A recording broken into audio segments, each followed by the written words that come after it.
A few weeks ago, I asked you what I should add to my burgeoning high fleet of 2nd edition Tyranids. Unsurprisingly, the majority asked for a Screamer Killer, a honking piece of lead that would later be known as the Carnifex. Over 20 years have passed since the original Screamer Killer arrived on the scene, and Games Workshop have pulled a blinder by revamping this design as part of the new wave of Tyranids released in the Leviathan set. Hi, I'm Ed, welcome to Minisodes, and in this video I'll be building and painting up the Screamer Killer. I was very fortunate to get this model for a modest sum on eBay, but it was the quality of this sculpt that took me by surprise.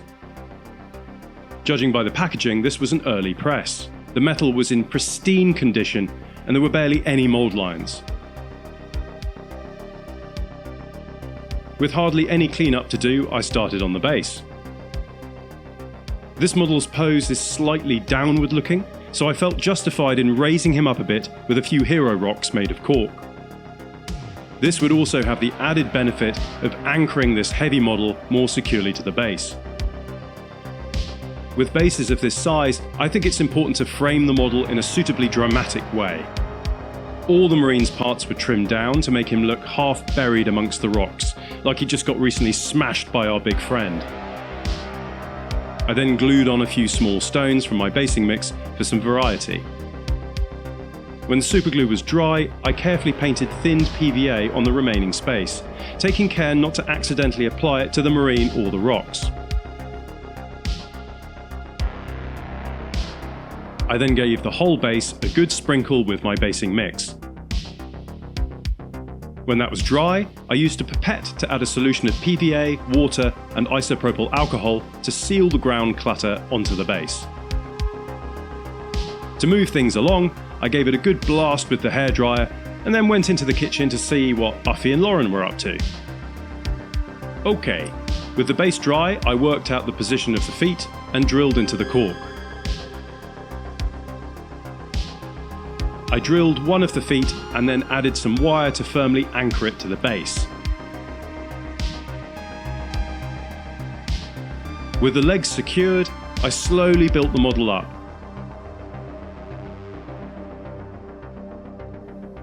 Although this model is often mocked and the proportions are a little weird, it was clear during assembly that the Screamer Killer is really cleverly designed to overcome the problem of collapsing under its own weight.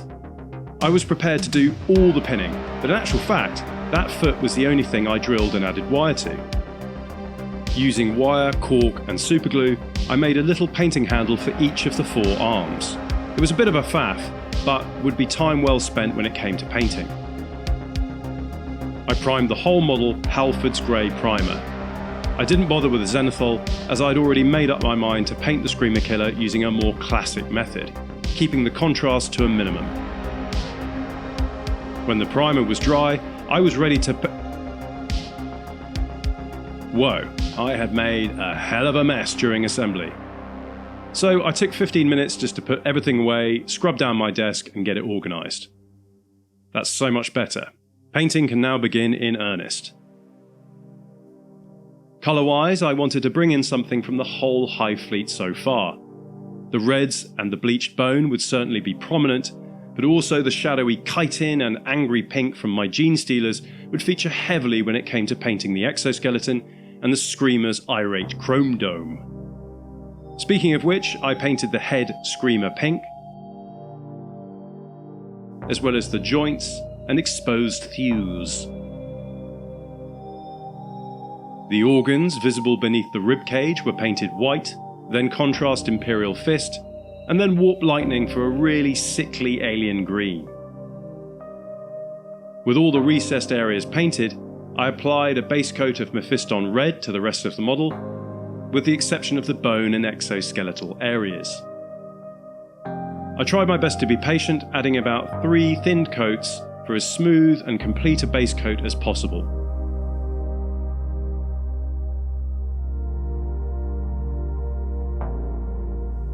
The bony bits were given similar treatment using Rakarth flesh. And finally, I painted the exoskeleton Incubi Darkness. With the base colours down, I liked where this model was headed. I washed the bone areas, Agrax Earthshade.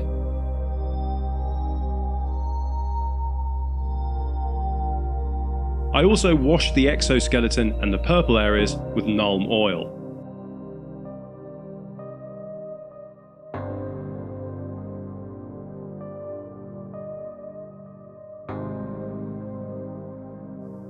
With the washes dry, I began my first highlight by painting about 50% of the lower edges of the bone, a 50-50 mix of pallid witch flesh and Rakarth flesh. I then repeated this, but to about 20% of the lower edge, just using pallid witch flesh.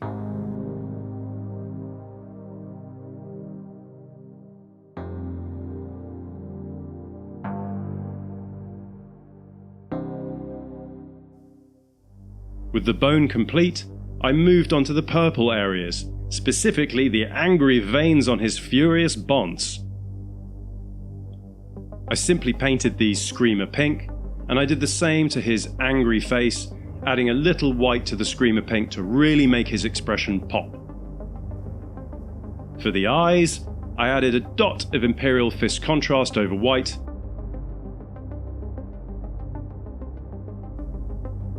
a 50-50 mix of Incubi Darkness and Thunderhawk Blue was applied to the edges, bumps and creases of the exoskeleton. I painted the base with 2 coats of Black Legion contrast. And then I dry brushed the whole base, Grey Seer, then Screaming Skull on the upper areas. A filter of Drakenhof Nightshade was then applied to the whole base. Okay, full disclosure again, I did go back at the end and add another dry brush of Screaming Skull and hit it again with Drakenhof Nightshade because it just wasn't quite blue enough for me. The unfortunate Spessmarine was painted Calidor Sky and then highlighted with Teclis Blue.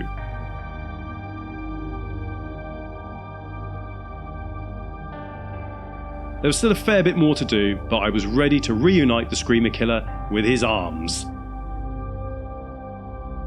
Now that the whole model was together, I decided at this point to work a bit more on the red. I washed these areas with Agrax Earthshade, then added highlights of Mephiston Red and Evil Sun Scarlet.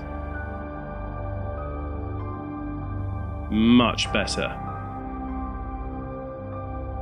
The exoskeleton still looked a little dry and inorganic for my liking, so I gave all of these areas a coat of Ard Coat. This would also serve to protect the paint from handling during games. I then dug out a really old transfer sheet and applied it to the Ultramarine's pauldron. I then painted the rim of the base with Abaddon Black, and with that, the Screamer Killer was finished and ready to join the rest of the Hive Fleet.